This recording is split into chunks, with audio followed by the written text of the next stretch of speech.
Sheikh Ahmad Gumi has sparked a major national debate after calling on the Nigerian government to completely stop all military cooperation with the United States following airstrikes conducted on Christmas Day in Sokoto State. The controversial Islamic cleric made this statement in a Facebook post on Friday, December 26th, reacting to President Donald Trump's announcement that American forces had carried out what he described as powerful and deadly strikes against ISIS terrorists in northwest Nigeria. This development has thrown Nigeria into the center of an international conversation about sovereignty, foreign military intervention, and the complicated relationship between African nations and their Western partners. President Trump announced late Thursday night that United States Africa Command had conducted airstrikes in Sokoto State, claiming they were targeting ISIS militants who have been killing Christians in the region. The American president stated that he had previously warned these groups to stop what he called the slaughtering of Christians or face severe consequences, and that this operation was the fulfillment of that promise. Defense Secretary Pete Hegseth echoed these sentiments, saying the strikes were in response to violence against Christians and warning that more operations could follow. The Nigerian government confirmed through Foreign Minister Yusuf Tuga that President Bola Tinubu had given approval for the strikes after coordination and intelligence sharing with American officials, including a 19-minute phone conversation with U.S. Secretary of State Marco Rubio before the operation. But Sheikh Ahmad Gumi sees things very differently, and his perspective represents a growing sentiment among some Nigerians who are uncomfortable with foreign military presence on Nigerian soil. In his statement titled "The Symbolism of the U.S. Strike," Gumi argued that allowing the United States to conduct military operations in Nigeria was a grave mistake that could turn the country into a theater of war and attract anti-American forces to Nigerian territory. The cleric, known for his outspoken views on security matters and his previous attempts to engage with bandits in Nigeria's northwest, insisted that while fighting terrorism is an Islamic obligation, such operations should only be carried out by what he called clean hands, not by foreign powers with a history he describes as stained with innocent blood. The timing and location of these strikes have raised eyebrows among many Nigerians and security analysts. Sokoto State, where the airstrikes occurred, is predominantly Muslim with over 90% of its population following Islam, and there have been very few, if any, reported attacks on Christians in that specific region, according to journalists reporting from Nigeria.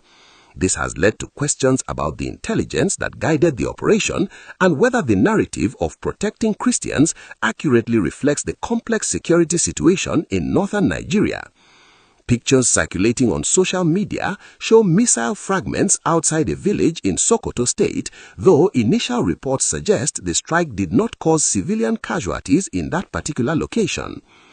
Gumi went further in his criticism by suggesting that if Nigeria truly needs military assistance, the country should turn to what he described as more neutral nations such as China, Turkey, and Pakistan instead of the United States. He argued that American involvement, particularly when framed as protecting Christians, could polarize Nigeria along religious lines and undermine the country's sovereignty. The cleric warned that terrorists do not truly fight terrorists, but instead kill innocent people while pursuing hidden agendas, and that dropping bombs from the air cannot solve Nigeria's security challenges, which require sustained ground operations that the country has enough manpower to conduct if properly organized. Now, before we go any further, make sure you hit that subscribe button because this story is developing rapidly and you need to stay updated on how this situation unfolds and what it means for Nigeria's future relationships with international partners. The airstrikes targeted what American officials say were ISIS-affiliated militants, likely members of a group locally known as Lakurawa, which has been operating in northwest Nigeria since around 2017. This group, also called the Islamic State Sahel Province, initially came to Sokoto at the invitation of traditional authorities who wanted protection from bandits, but according to security researchers, they overstayed their welcome and began enforcing harsh interpretations of Sharia law that alienated local communities.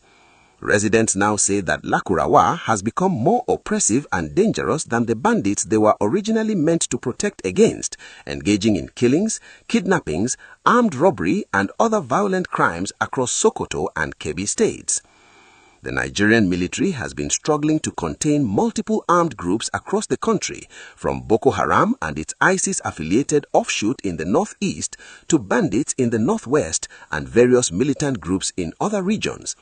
The security forces have carried out numerous operations, including airstrikes of their own, though past incidents have resulted in tragic civilian casualties, such as the 2017 strike on a displaced persons camp in Ran that killed over 160 civilians, many of them children.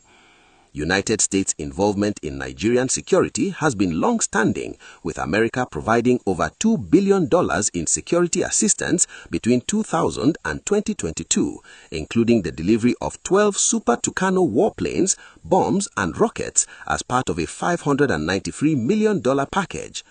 This relationship between Nigeria and the United States on security matters has always been delicate, balancing the need for advanced military capabilities and intelligence sharing against concerns about sovereignty and the terms of engagement. The Nigerian government has repeatedly stated that armed groups in the country target both Muslims and Christians, and that characterizing the situation as Christian persecution alone does not capture the full complexity of the security challenges facing the nation. Foreign Minister Tuga emphasized in his television interview that the strikes were a joint operation against terrorists and had nothing to do with targeting people based on religion, stressing that Nigeria is a multi-religious country working with partners to fight terrorism and protect all citizens. Sheikh Ahmad Gumi's statement also touched on what he sees as symbolic meaning in the strikes, describing them as harbingers of what he called a neo-crusade war against Islam. He questioned why the attack occurred in Sokoto, where there is no imminent danger of terror against Christians, rather than in Maiduguri, where threats are more acute, and why it happened on Christmas Eve while being framed as protection against Christian persecution. The cleric alleged that terrorism in Nigeria is manufactured and sustained by the same people who claim to be fighting it, suggesting that vested interests benefit from continuing insecurity. Critics of American military operations in Africa have long pointed to concerns about civilian casualties and questionable intelligence that sometimes lead to strikes on communities with no real connection to militant groups.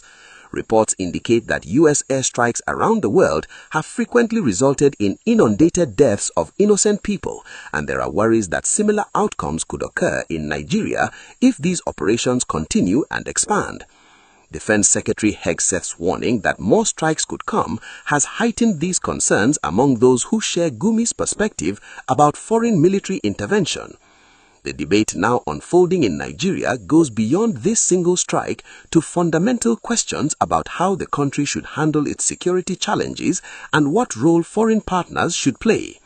Some Nigerians appreciate the advanced capabilities that American military technology and intelligence can bring to the fight against terrorism, while others worry about the loss of control over operations on Nigerian soil and the potential for the country to become entangled in broader geopolitical conflicts that have nothing to do with Nigerian interests.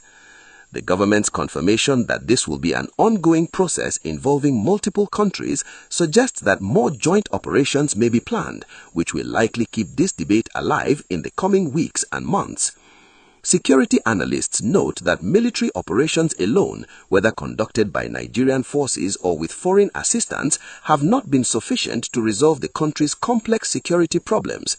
These challenges require a combination of military action, political solutions, economic development, and addressing the root causes that drive people towards armed groups in the first place.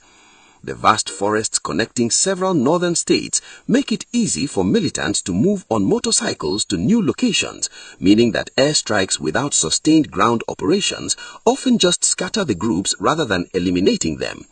If you want to stay informed about this developing situation and understand how it impacts Nigeria's security and international relationships, smash that like button right now and subscribe to the channel so you never miss our coverage of these important stories that shape our nation's future. Your engagement helps us continue bringing you in-depth analysis of the issues that matter most to Nigerians.